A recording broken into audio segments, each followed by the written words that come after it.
Hello बच्चों। बच्चों, ये जो नीट का एग्जाम है ये किसी जंग से कम नहीं है। और किसी भी जंग को जीतना है तो प्लानिंग आपकी बहुत जबरदस्त होनी चाहिए। तो नीट के लिए क्या प्लानिंग करेंगे, तो मैं थोड़ा सा ब्रीफ में आपको बता देता हूं कि क्या प्लानिंग है नीट के लिए। नीट के लिए जो सबसे पहली चीज करनी है आपको या किसी भी कॉम्पिटिटिव एग्जाम के लिए वो है कि जिस भी टॉपिक की मैं बात करूं वो टॉपिक आपका बिल्कुल बेसिक्स क्लियर होने चाहिए। वो एनसीईआरटी से हो, किसी रेफरेंस बुक से हो, किसी टीचर से हो, जैसे भी हो, आपका टॉपिक क्लियर होना चाहिए। फिर दूसरा, एनसीईआरटी के सॉल्व प्लस एक्सरसाइज, एग्जाम्पल्स और एक्सरसाइज आपके पूरे बने होने चाहिए। प्लस अगर एग्जाम्पलर भी बना लेते हैं तो और भी बढ़िया है ना।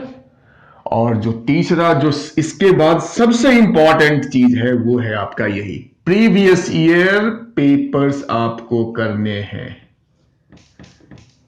जितना ज्यादा आप प्रीवियस ईयर्स प्रॉब्लम्स की प्रैक्टिस करेंगे आपके उस एग्जाम का जो प्रिपरेशन है उतना ही जबरदस्त होगा। ठीक है बच्चों, तो ये तीन चीजें बेसिक करनी है और उसके बाद बाकी आप जितना भी प्रैक्टिस कीजिए। प्रैक्टिस जितना करेंगे आपकी स्पीड बढ़ेगी, आपका कॉन्फिडेंस बढ़ेगा। तो ध्यान देना है, टॉपिक्स को अच्छे से करना है, एनसीईआरटी को कंप्लीट करना है और प्रीवियस ईयर जो कि मैं आज करवा रहा हूं, प्रीवियस ईयर पेपर्स आपके कंप्लीट होने चाहिए। और साथ में कोशिश कीजिए कि अगर आप नीट के लिए तैयारी कर रहे हैं तो कम से कम साथ में जेई मेंस के जो प्रॉब्लम्स हैं प्रीवियस ईयर साथ साथ अगर आप लगा लेंगे, कर लेंगे, तो आपके सिलेक्शन को कोई नहीं रोक सकता है। 100% सिलेक्शन होगा। कम से कम फिजिक्स की वजह से दिक्कत नहीं होगी और बाकी सब्जेक्ट में भी आप इस सेम प्रोसेस को, सेम स्ट्रेटजी को आप फॉलो करेंगे। ठीक है बच्चों, तो शुरू करता हूं। आज अपना चैप्टर है इलेक्ट्रोमैग्नेटिक वेव्स, क्लास 12th वाला ये टॉपिक है और नेट में हर साल इसके क्वेश्चंस आते हैं। और अभी मैं आपको करवा के दिखाऊंगा पिछले 12-13 साल का जो भी प्रॉब्लम है। आपको लगेगा कि ये आपको एक गिफ्ट होता है। इसके मार्क्स बहुत ही आसान क्वेश्चंस होते हैं, एक आध अगर एक्सेप्शन को छोड़ दें तो ये गिफ्ट होता है। तो इसको आप अच्छे से करें। मैं स्टार्ट करता हूं बच्चों अभी। तो मैं 2008 से शुरू करूंगा। मैंने 2008 से 2020 तक के इस लेक्चर में क्वेश्चंस को कवर किया है। तो पहला जो स्टार्ट करेंगे वो 2008 का है। पूरा कंसेप्चुअल है। कहता है the velocity of EM wave radiation in a medium of permittivity epsilon not and permeability mu naught. देखो कितना बेसिक क्वेश्चन है। कहता है कि परमिटिविटी ई नॉट सबको पता है, परमिएबिलिटी यानी म्यू नॉट। तो कहता है जो ईएम वेव की वेलोसिटी है तो सबको पता है, उसको हम लोग सी लिखते हैं। तो वो क्या होगा, तो सिंपल इसका फॉर्मूला जो होता है C equals to 1 upon under root epsilon not mu not और दिस इज योर आंसर। यानी जिस ऑप्शन में आपका ये लिखा होगा ABCD में, आपको वहां टिक कर देना है। इतना आसान। जो 2009 का है वो थोड़ा सा इसमें कह सकते हो कि थोड़ा दिमाग लगाना पड़ेगा आपको। इसमें तो कुछ भी नहीं था। तो 2009 पे आ जाते हैं। ये आपका 2008 का था बच्चों ये। अब हम करेंगे 2009 का।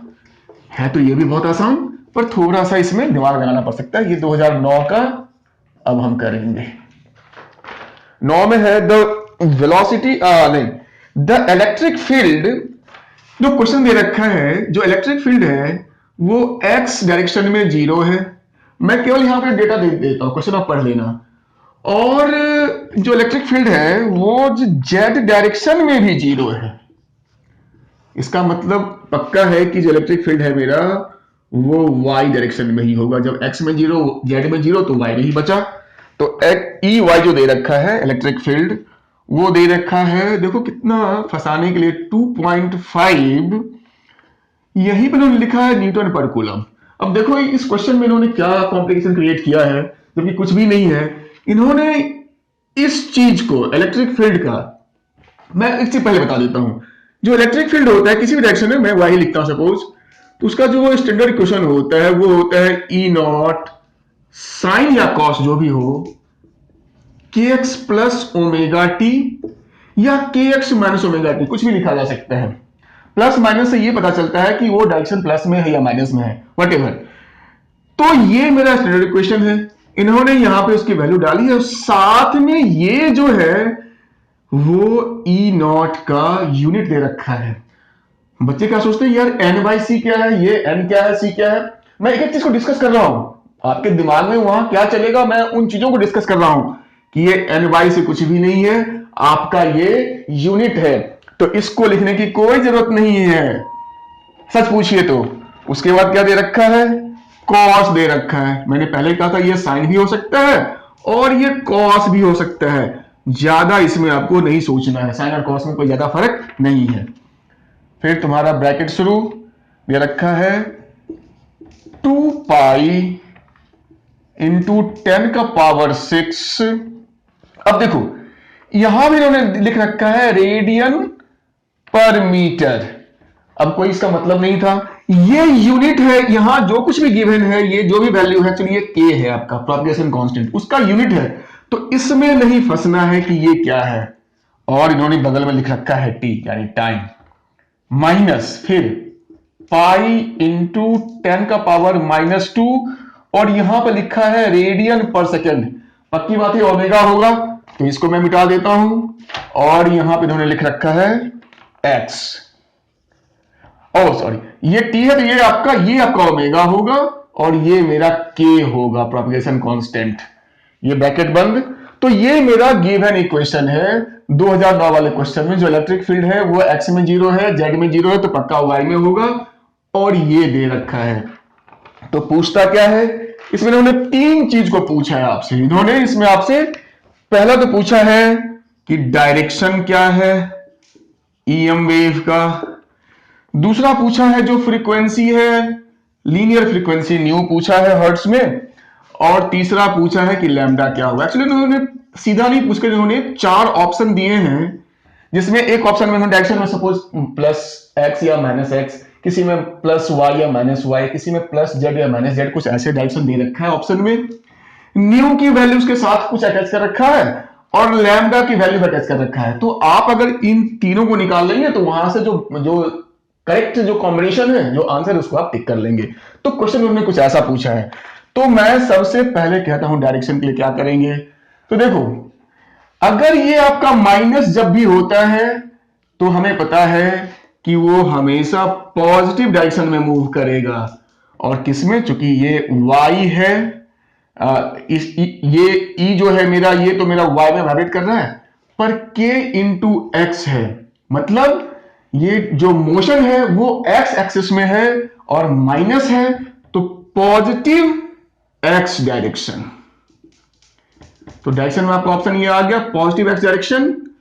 एक चीज हो गया। अब है न्यू फ्रीक्वेंसी, तो मैंने पहले ही कहा था कि t तो हमेशा ओमेगा, तो ये मेरा ओमेगा है, तो मैंने लिखा ओमेगा अपना कितना है 2 पाई इंटू 10 का पावर 6 दे रखा है। तो न्यू जो होता है ये ओमेगा अपॉन 2 पाई होता है, तो ओमेगा अपना 2 पाई इंटू 10 का पावर 6 है, अपॉन 2 पाई कर देंगे तो ये कट हो गया, तो न्यू मेरा आ गया 10 का पावर 6 हर्ट्ज। तो ये ऑप्शन देखेंगे किस वाले ऑप्शन में ये दे रखा है। और लास्ट है मेरा लैम्डा। तो लैम्डा के लिए आपको पता है जो फॉर्मूला होता है वो 2 पाई बाय के होता है, तो 2 पाई, और देखो यहां पे के जो है के एक्स, यानी ये मेरा के है, तो पाई 10 का पावर -2, तो ये पाई पाई कट हो गया, तो 2 इंटू 10 का पावर 2, तो ये 200, और लैम्डा है यानी डिस्टेंस यानी मीटर। तो ये देखो ये हम देखेंगे प्लस जिसमें पॉजिटिव हो वो वाला, और उसके साथ ये हो, और अगर लैम्डा मेरा ये दे रखा हो तो आप उस ऑप्शन को टिक कर देंगे। ठीक है बच्चों, तो ये था आपका 2009 का क्वेश्चन। थोड़ा सा बच्चों को परेशान किया था इसने, पर मुश्किल नहीं है। आपने देखा कि स्टैंडर्ड इक्वेशन से कंपेयर कीजिए, उसमें के और ओमेगा को खोजिए, फॉर्मूला लगाइए, सेकंड में आपका आंसर आएगा। अब है आपका 2010 का क्वेश्चन। 2010 जो आपका नीट या AIPMT उस टाइम में होता था, AIPMT का क्वेश्चन। तो ये है, ये आपका ट्रू फॉल्स टाइप क्वेश्चन है, ट्रू फॉल्स, यानी ये भी बहुत ही कंसेप्चुअल क्वेश्चन है। इसमें इन्होंने 4 ऑप्शन दिए हैं और इन्होंने पूछा है कि इन चारों में से फॉल्स कौन सा है, एक कोई आप उसको टिक कीजिए। तो मैं बता देता हूं कि इसमें इन्होंने एक ऑप्शन में लिखा है कि electric field and magnetic field जो बी है, both are parallel to each other. अब देखो बच्चे, हमें पता है कि इलेक्ट्रिक फील्ड और मैग्नेटिक फील्ड हमेशा परपेंडिकुलर होते हैं, परपेंडिकुलर होते हैं, ये सबको पता है। ये वाला आप याद करो, अगर ये मेरा इलेक्ट्रिक फील्ड का ये डायरेक्शन है इलेक्ट्रिक फील्ड, और अगर ये मेरा होता था फिर मैग्नेटिक फील्ड, मतलब अगर ये मेरा एक्स एक्सिस, ये मेरा वाई और ये मेरा जेड, तो इलेक्ट्रिक अगर मेरा वाई में है तो मैग्नेटिक मेरा जेड में होता था, और हमारा जो वेव है वो हमारा प्रोपगेट इधर को करता था। यानी तीनों, इलेक्ट्रिक फील्ड, मैग्नेटिक फील्ड और वेलोसिटी, ये तीनों एक दूसरे के ऊपर परपेंडिकुलर होते हैं, कोई पैरेलल नहीं होता है। तो ऑब्वियसली यहां पे पैरेलल लिखा था, तो यही वाला स्टेटमेंट ABCD में जिसमें भी ये स्टेटमेंट लिखा होगा वो आपका रॉन्ग होगा, फॉल्स स्टेटमेंट होगा। मतलब आपको आंसर में वही लिखना है, रॉन्ग वाले को ही आंसर ये पूछ रहा है कि कौन सा रॉन्ग है। तो गलती से ऐसा नहीं कि जो राइट है वो टिक कर देना, ये रॉन्ग ऑप्शन पूछ रहा है कि कौन सा ऑप्शन फॉल्स है, ये ध्यान रखना। ये फॉल्स वाले में ना बच्चे बहुत कंफ्यूजन में गलती करके आते हैं। वो क्या करते हैं कि वो ट्रू वाले को टिक करके आ जाते हैं, जबकि उन्होंने पूछा है कि फॉल्स जो है वो टिक करो, तो जो गलत स्टेटमेंट होगा उसे टिक करना, ध्यान रखना। ये बड़ी कॉमन मिस्टेक है बच्चों, इससे बचना है। अब है तुम्हारा 2011 2011 का क्वेश्चन। इस साल 2 क्वेश्चंस थे EM वेव्स के। पहला है तुम्हारा डिक्रीजिंग वेवलेंथ में आपको डिक्रीजिंग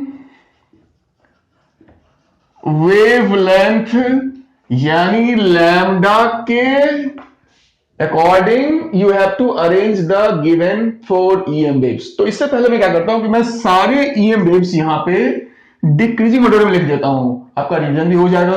तो सबसे पहला जो है आपका वो होता है रेडियो वेव, जिसका कि मैक्सिमम वेवलेंथ होता है लैम्डा।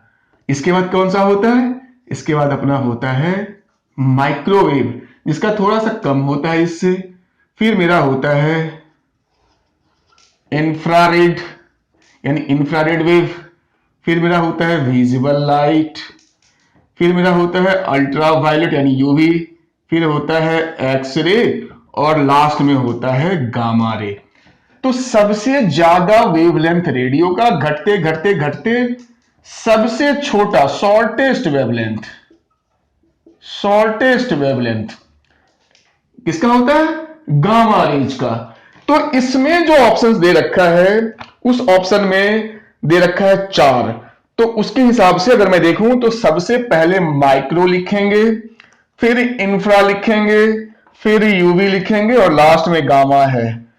तो जिसमें पहले माइक्रो, इंफ्रा, यूवी और गामा, ये आपका डिक्रीजिंग ऑर्डर में ये मेरा सही ऑप्शन होगा। बहुत आसान ये क्वेश्चन था, आपको खाली ये टेबल याद रहना चाहिए। ठीक है बच्चों, ये 11 का था।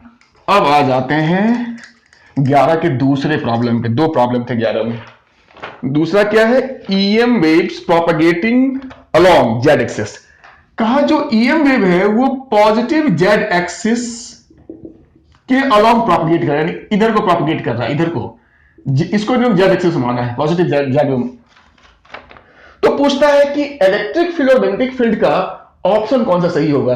तो मैं आपको सही ऑप्शन लिख के बता देता हूं। इतना तो पता है कि अगर वो मूव जेड में कर रहा है तो इलेक्ट्रिक और मैग्नेटिक फील्ड ये दोनों एक्स और वाई जो भी है इन्हीं दोनों से होंगे, या ये एक्स होगा या ये वाई होगा, या ये वाई होगा तो ये एक्स होगा। तो एक ही ऑप्शन है जो इस चीज को फुलफिल कर रहा है, वो दे रखा है E =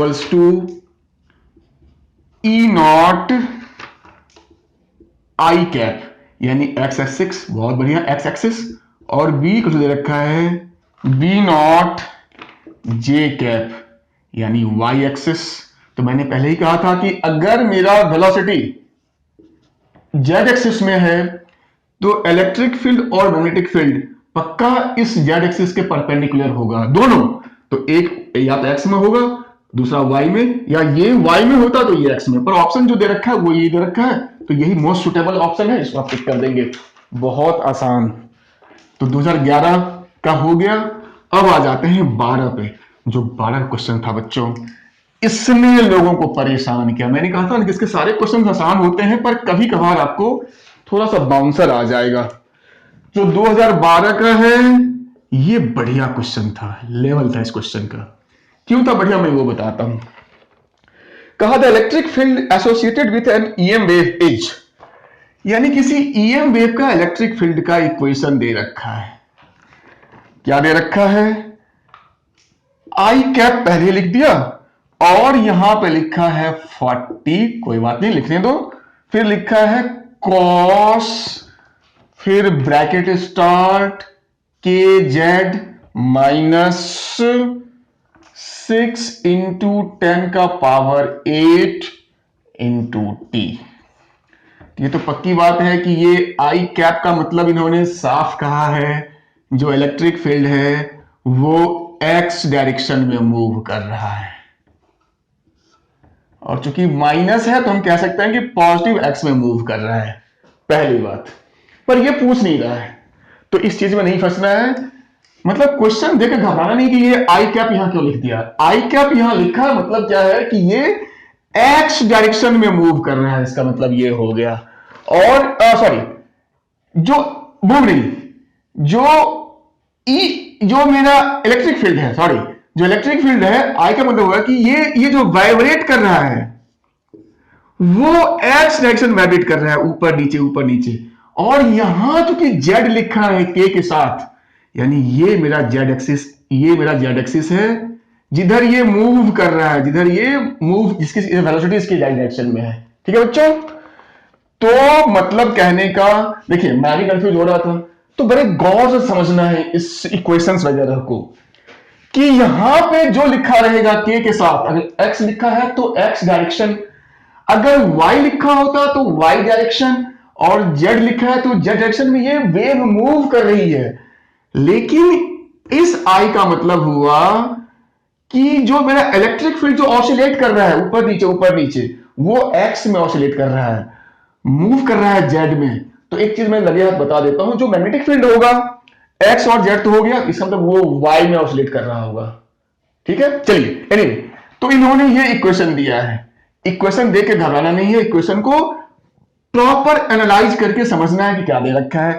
तो ये मेरा के तो यहां लिखा है, और ये मेरा ऑब्वियसली ये मेरा ओमेगा होगा, ये मेरा ओमेगा होगा। अब इन्होंने पूछा क्या है, उसने लोगों को परेशान किया। इसने कहा कि के की वैल्यू बताइए, के क्या होगा। अब बहुत सारे लोग इसमें फंस गए। कहा यार के कैसे निकालें, एक फॉर्मूला याद ही आया के का, के इक्वल्स टू 2π/λ, जो के का सबसे जबरदस्त फॉर्मूला है, सबसे इंपॉर्टेंट फॉर्मूला है। पर इसमें भी लैम्डा कहीं ना कहीं प्रॉपर मिसिंग था, डायरेक्ट कुछ गिवन नहीं था। गिवन क्या है? ओमेगा। तो लोग इसमें फंसे। मैं बताता हूं कि के का एक और फॉर्मूला इंपॉर्टेंट होता है, वो होता है ओमेगा अपॉन वी, किसी भी वेव के लिए, चाहे वो आपका ईएम वेव हो या आपका कोई मैकेनिकल वेव हो, स्ट्रिंग वेव हो, कोई वेव हो, सब सारे वेव्स के लिए प्रोपगेशन कांस्टेंट या वेव नंबर के को कहते हैं equals to omega by v होता है, ध्यान रखो। और ये कुछ भी नया नहीं है, आया यहीं से है। मैं उसको प्रूफ करता हूं कैसे। तो के इक्वल्स टू मैंने लिखा 2π। अब लैम्डा को हम लिख सकते हैं, देखो जो वी होता है वो न्यू लैम्डा होता है, तो लैम्डा मेरा हो गया यहां से वी अपॉन न्यू यानी फ्रीक्वेंसी, और न्यू जो मेरा होता है वो होता है मेरा ओमेगा अपॉन 2π। तो ये मेरा लैम्डा जो हो गया वो हो गया वी 2π v क्या हुआ, लैम्डा मेरा 2π v अपॉन ओमेगा, तो ओमेगा मेरा ऊपर आ गया, तो देखो 2 पाई कट हो गया, तो ये ओमेगा बाई वी बचा। तो देखो मैंने इसको प्रूव भी कर दिया, ताकि किसी बच्चों को ये नहीं लगे कि सर ने ये फॉर्मूला कहां से लिखा। तो ये फॉर्मूला आप इसको देख लेना। अब क्या है, अगर मेरा ईएम वेव है, तो ईएम वेव में वैक्यूम में जो वी होता है उसको हम लोग सी लिखते हैं, तो यहां लिखेंगे ओमेगा बाई सी। तो अब ओमेगा मेरा गिवन है 6 इंटू 10 का पावर 8, और सी जो होता है वो मेरा 3 इंटू 10 का पावर 8 होता है, सबको पता है। तो ये कट हो गया, 3 2 जा 6, तो के मेरा आ गया 2, और के का यूनिट जो होता है वो पर मीटर होता है। तो जो भी ऑप्शन आपको लगे कि जिसमें 2 लिखा है वो आपका सही आंसर होगा। ये बहुत बढ़िया क्वेश्चन था बच्चों, इसमें लोग फंसे थे। आप इसको ढंग से देखना कि सर ने इसको कैसे सॉल्व किया। चलिए 2012 में भी एक ही प्रॉब्लम था, हाँ एक ही था। अब आ जाते हैं 2013 2013। इस साल भी जो क्वेश्चन था वो सीधा एनसीईआरटी में जो ब्लू बॉक्स होते हैं, ब्लू बॉक्स, कुछ लोग कहते हैं कि नहीं वो नहीं पढ़ना है, वो सिलेबस के नहीं, ऐसा कुछ नहीं है, कंपटीशन में वहां से ही प्रॉब्लम आ सकते हैं। तो ब्लू बॉक्स में इन्होंने एक्चुअली हमें माइक्रोवेव जो ओवेंस होते हैं, जो हमारे घर में आपने या कहीं देखा वो बिल्कुल टीवी जैसा दिखता है, ऐसा बॉक्स होता है, माइक्रोवेव ओवन होता है, उसकी working, the physics behind microwave समझा रखा है, बहुत बढ़िया समझा रखा है। सीधा क्वेश्चन वहीं से उठा के उन्होंने डाल दिया। कब? 2013 में। ठीक है, तो बिल्कुल कंसेप्चुअल था कि हाउ द माइक्रोवेव वर्क्स, उनका मतलब क्वेश्चन पूछने का यही तरीका था। उसमें 4 ऑप्शंस थे, उस 4 ऑप्शन में एक ऑप्शन सही था कि वो मैं बोलता हूं कि द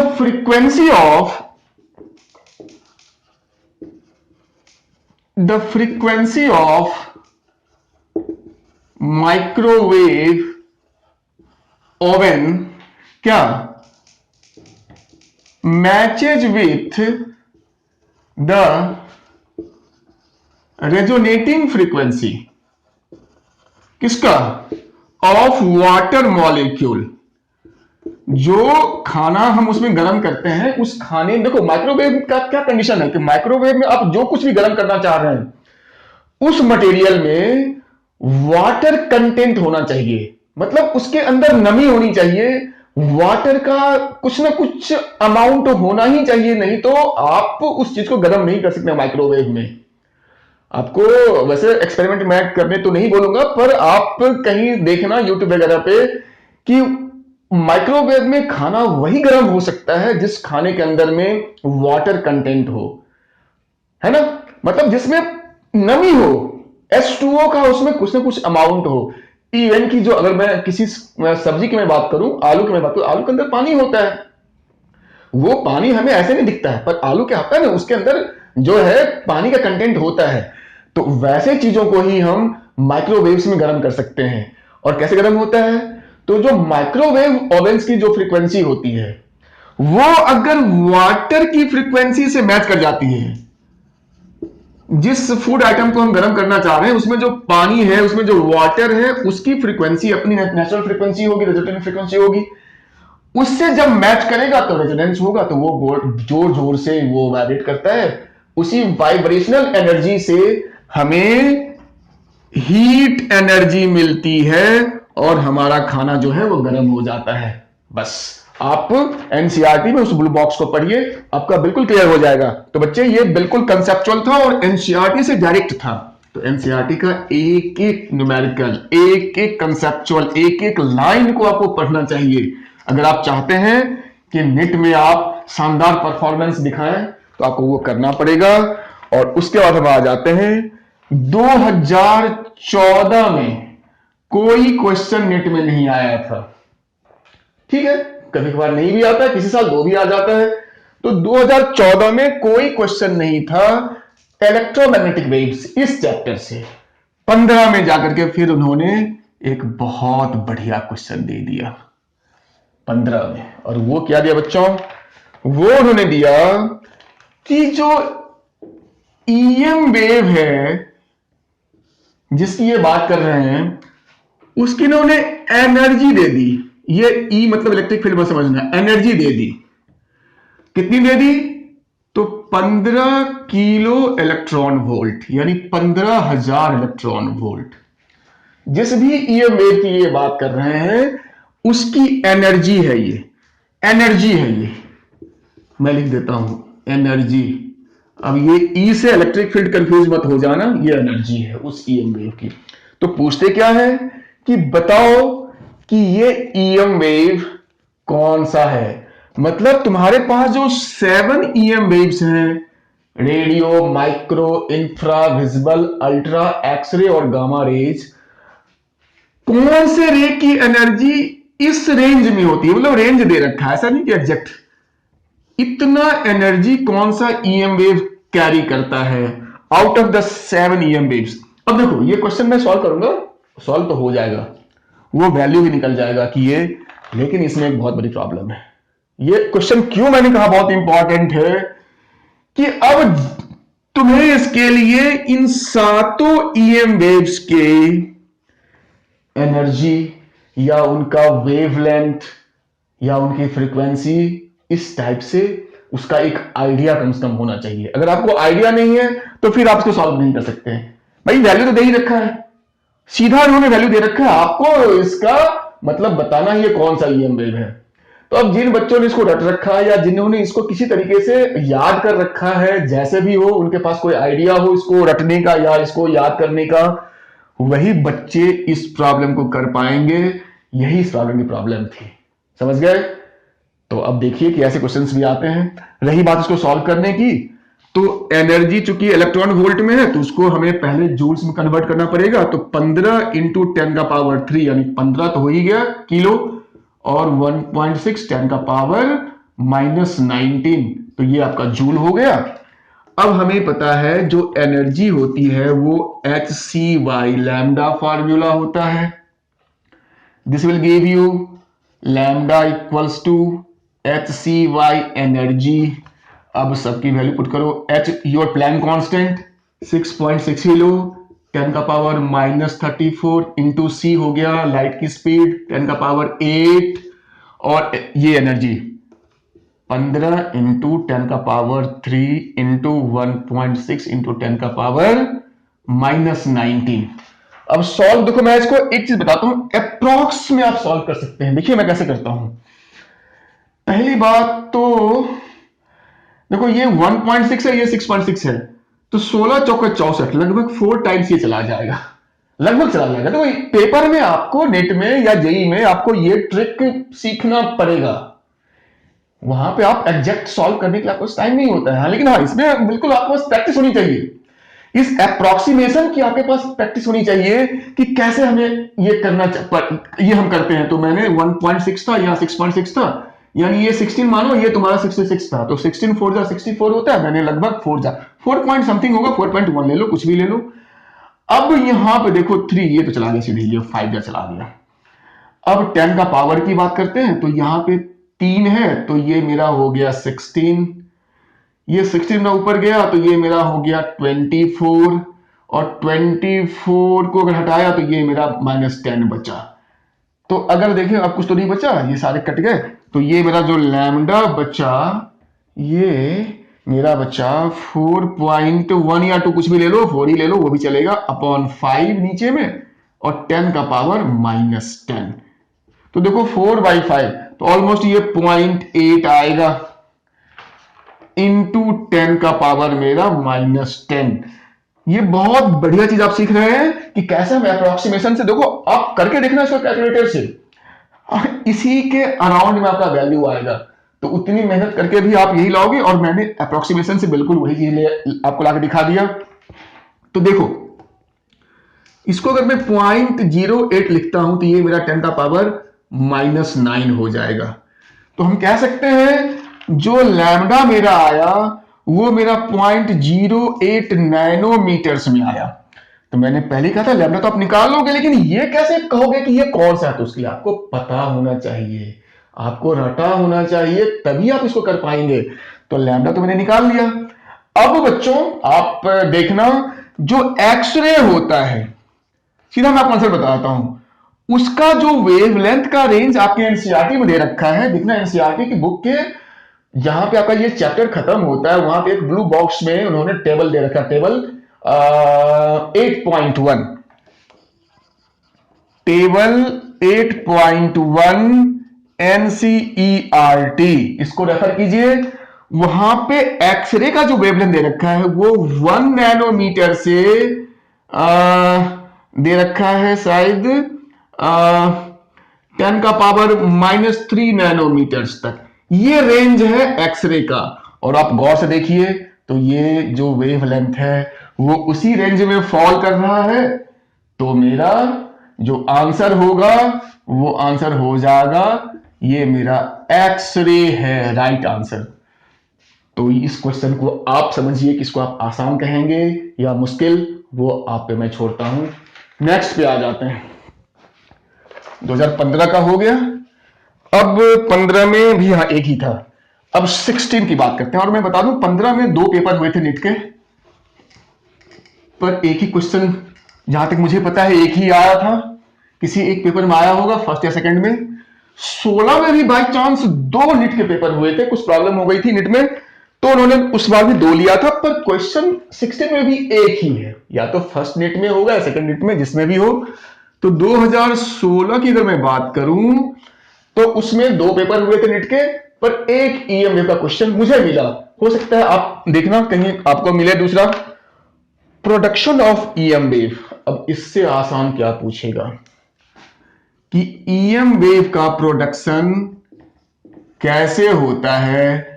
4 ऑप्शन दे रखा है कुछ वहां पे, ऑप्शन में 4 दे रखे हैं कि यूं यूं यूं। तो भाई सबको पता है कि accelerating charge particle produces electromagnetic waves. अब बताओ ये कंप्लीट एक क्या गिफ्ट था, मतलब बोनस कह लीजिए ऐसे क्वेश्चंस को जिनमें कुछ भी नहीं था। तो 16 में ये क्वेश्चन था। अगर बच्चे इसमें भी गलती करेंगे तो आप खुद समझिए कि आप कहां पे स्टैंड करते हैं। ऐसे क्वेश्चंस को आप बोनस, फ्री गिफ्ट जो भी कह लें। अब आ जाते हैं 17, थोड़ा सा बढ़िया था क्योंकि न्यूमेरिकल्स था भी, ये भी कुछ भी नहीं, ये क्वेश्चन आसान होते हैं। पर 17 में था in an EM wave in free space the RMS value of electric field. कहने का मतलब मोटा मोटी की जो इलेक्ट्रिक फील्ड दे रखा है RMS, root mean square electric field का वैल्यू वो दे रखा है 6 वोल्ट पर मीटर। अच्छी बात है। पूछता क्या है, then find the peak value of magnetic field, यानी मैग्नेटिक फील्ड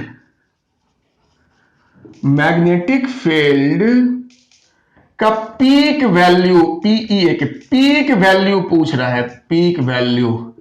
अब आपको इतना तो पता है कि ई नॉट कहीं लिखा है तो peak value of electric field, तो सिमिलरली बी नॉट लिखा है तो peak value of magnetic field.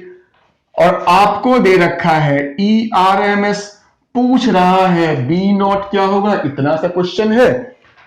तो कहा इसमें क्या करना है, हमें पता है जो ईएम वेव की स्पीड होती है, सी जो होती है लाइट की स्पीड, वो होता है ई नॉट बाय बी नॉट।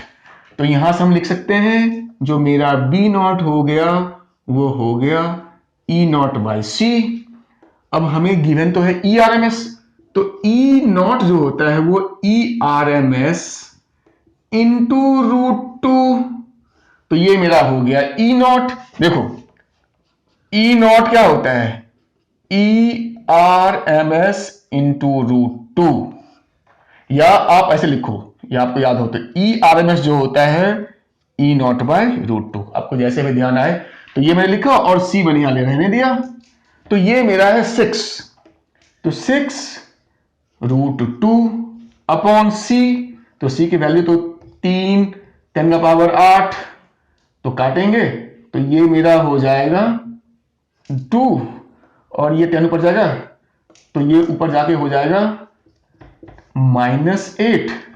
तो सॉल्व करने पे ये हो जाएगा 2 √2 10 का पावर -8। तो 2√2, तो चलो मैं यहाँ पर लिख ही देता हूं, √2 होता है 1.414 इंटू 10 का पावर -8, तो रहने दिया। तो सॉल्व करोगे तो आपका जो बी नॉट है वो आ जाएगा 2 4 दूनी 8 2 8 ओके इंटू 10 का पावर -8 टेस्ला। यही आपका आंसर था, कुछ भी नहीं था, बिल्कुल आसान था। केवल इस फॉर्मूला को ध्यान रखना था और इस रिलेशन को भी ध्यान रखना है कि आरएमएस में और पीक वैल्यू में क्या रिलेशन है। अब आ जाते हैं 18 पे। 17 में भी एक ही क्वेश्चन था, अब आते हैं 18 पे। देखो जो ईएम वेव है, ये सोचो आपको एक तरह से फ्री गिफ्ट होता है डेट में। इसको भी अगर मिस करके आ जाओगे तो फिर आप खुद सोचो कि आप कहां पे स्टैंड करोगे उस बार के पेपर में। खैर 2018 पे आ जाते हैं, क्या है इसमें। अच्छा, फिर वही बात, बार बार चीजें रिपीट हो रही हैं। वेलोसिटी जो है ईएम वेव का यानी डायरेक्शन जो है वो दे रखा है आई कैप, मतलब सबको पता है यानी एक्स एक्सिस में डायरेक्शन है, और आई कैप यानी प्लस एक्स एक्सिस में है। और दे रखा है जो इलेक्ट्रिक फील्ड है, जो ई है, वो प्लस वाई दे रखा है। देखो यहां पे आई कैप लिखा है, यहां पे जे कैप नहीं लिखा, इन्होंने प्लस वाई लिखा है, कोई बात नहीं। अब तो हम इतना समझ ही रहे हैं कि ये क्या लिखना चाह रहे हैं। तो पूछ रहा है देन जो मेरा बी होगा, मैग्नेटिक फील्ड होगा, उसका डायरेक्शन क्या होगा। तो देखो ये अगर मेरा एक प्लस एक्स में है, दूसरा मेरा प्लस वाई में है, तो हमने कहा था चूंकि तीनों एक दूसरे के परपेंडिकुलर होते हैं तो तीसरा प्लस जेड में होगा। इसमें क्या दिमाग लगाना है, इतना आसान, प्लस जेड एक्सिस, और दिस इज योर आंसर। तो इसको हम कहेंगे कि ये एक आसान क्वेश्चन था 18 में भी। 19 की बात करते हैं। 19 में आपको पता है कि नीट के फिर 2 पेपर हुए थे, 2 बार हुए थे, 2 पेपर मतलब 2 बार हुए थे। 2 बार हुए थे क्यों, एक बार ऑल इंडिया लेवल पे पेपर हुआ था, ओडिशा स्टेट का नहीं हुआ था क्योंकि वहां पे साइक्लोन आया था, काफी जबरदस्त साइक्लोन था, जिसकी वजह से वहां दिक्कत हो गई थी। उन्होंने पेपर को वहां पे पोस्टपोन करके बाद में दोबारा पेपर लिया।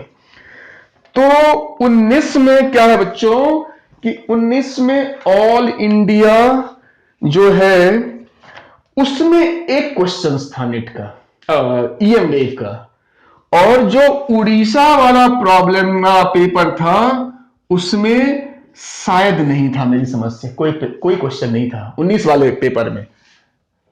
19 वाले पेपर में ऑल इंडिया वाले पेपर में एक क्वेश्चन था, पर उसको भी मैं क्वेश्चन नहीं कहूंगा कि वो ईएम वेव का है, जबरदस्ती का मुझे मानना पड़ रहा है, अभी पता चला क्यों। और उड़ीसा वाले पेपर में यानी नीट के 19 वाले एग्जाम के उड़ीसा वाले पेपर में ईएम वेव का कोई क्वेश्चन नहीं था। तो अब देखो कि 19 के इसमें क्या था पेपर, तो वो है मेरा कि लॉन्गेस्ट वेवलेंथ किसका होता है, which colour have longest wavelength. बताओ, ये क्लास 10th के बच्चों को भी आता है। आंसर था आपका, उसमें बहुत सारे कलर्स थे, सबको पता है जो रेड होता है उसका वेवलेंथ सबसे बड़ा होता है। अब आप खुद डिसाइड करो कि ये क्वेश्चन किस लेवल का था। 19 वाला क्वेश्चन उड़ीसा वाले पेपर में था ही नहीं, तो आप खुद डिसाइड कीजिए कि ईएम वेव्स कितना आसान टॉपिक है। चलिए अब आ जाते हैं 20 में। अब देखो बच्चों 20 सबको पता है, 20 में भी 2 पेपर हुए थे, पेपर 1 और पेपर 2। पेपर 1 हुआ था 13 सितंबर को और पेपर 2 14 अक्टूबर को। क्यों हुआ था, तो कोरोना की वजह से बहुत सारे बच्चे पेपर 1 में अपीयर नहीं हो पाए, ट्रांसपोर्ट की प्रॉब्लम थी, वो नहीं पहुंच पाए सेंटर्स पे। फिर गवर्नमेंट ने वैसे बच्चों के लिए 1 महीने बाद एक दूसरा पेपर लिया था, पेपर 2 14 अक्टूबर को। खैर तो 2 पेपर्स हुए, 2 पेपर्स में आपके 3 प्रॉब्लम है ईएम वेव्स के। तो पेपर 1 में जो था वो एक प्रॉब्लम आया और पेपर 2 में मेरे 2 प्रॉब्लम्स आए ईएम वेव्स के। तो मैं एक एक करके करवाता हूं आपको। सबसे पहले पेपर में 13 सितंबर वाले पेपर में वो है मेरा एक क्वेश्चन था, the ratio of contribution made by electric and magnetic field components to the intensity of EM wave. ये क्वेश्चन था और ऑप्शन में क्या था, C:1, 1:c² 1 या C:1, नहीं सॉरी 1:c कुछ ऐसे ही था और एक 1:1। ये 4 ऑप्शन दे रखा था। अब देखो एक कॉमन सेंस अगर लगाओ तो इसको बिना सॉल्व किए भी हम सॉल्व कर सकते हैं। ये क्वेश्चन बहुत अच्छा क्वेश्चन था। पहली बात कि इलेक्ट्रोमैग्नेटिक वेव में इलेक्ट्रिक फील्ड और मैग्नेटिक फील्ड जो कंपोनेंट्स होते हैं उनका जो इंटेंसिटी में जो कंट्रीब्यूशन होता है ईएम वेव के, वो किस रेशियो में होता है, उन्होंने ये पूछा था। ये 4 ऑप्शन थे।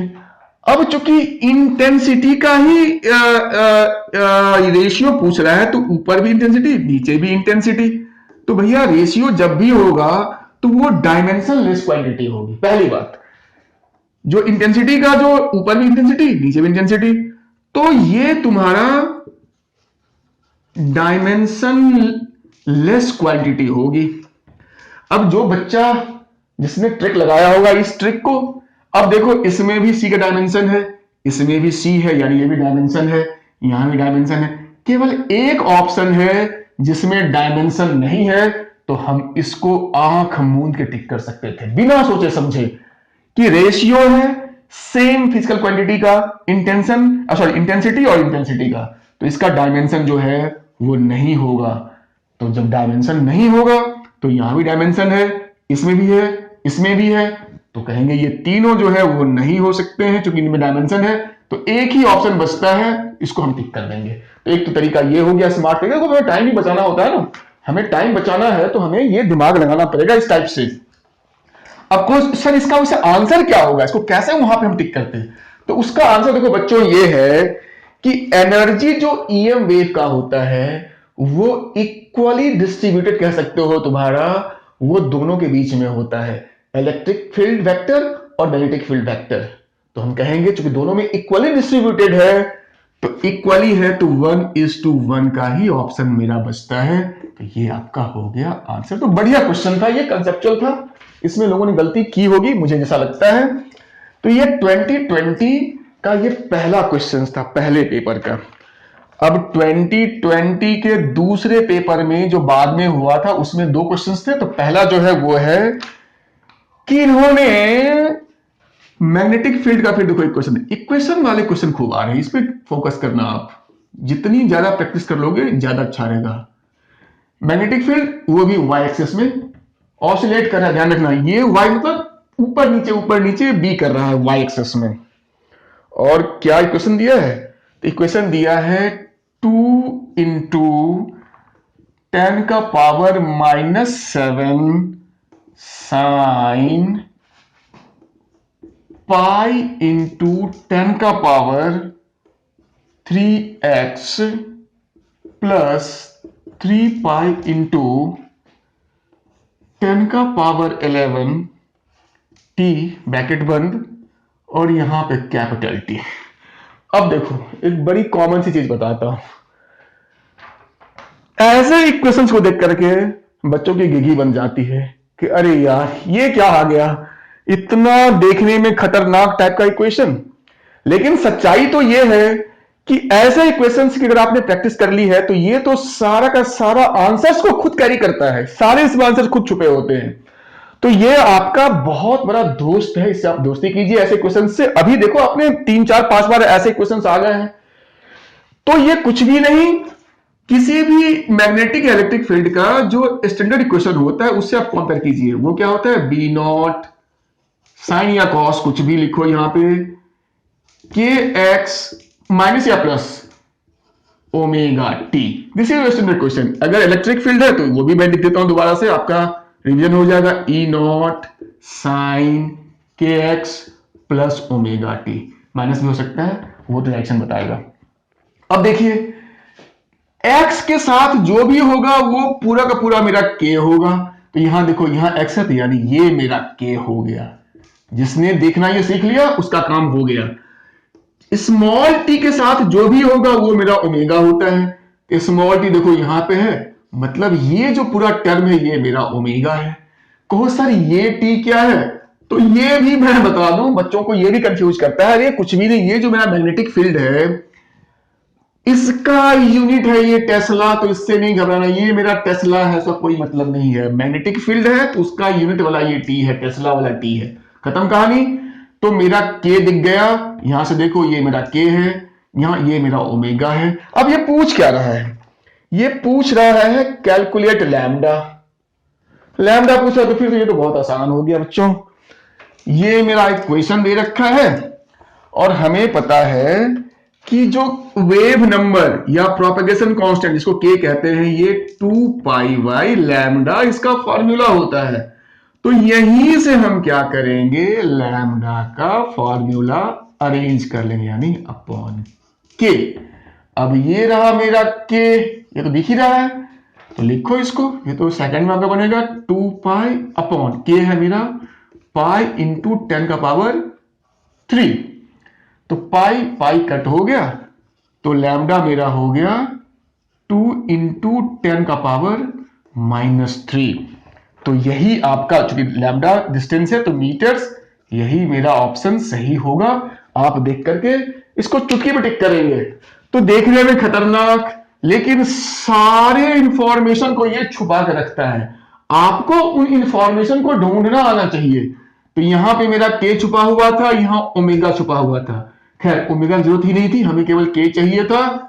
हमने के को यहां से निकाला, यहां पे पुट किया और ये अपने हाथ में आंसर आपका ये फटाफट बनेगा बच्चों। अब है 2020 का सेकेंड पेपर का लास्ट क्वेश्चन, यानी अपने इस वीडियो लेक्चर का लास्ट क्वेश्चन। और ये क्वेश्चन जो है बच्चों ये है कि बहुत ही आसान, कि EM waves with shortest wavelength. अब देखो फिर पूछ दिया है कि तुम्हें 4 ईएम वेव्स दे रखे हैं।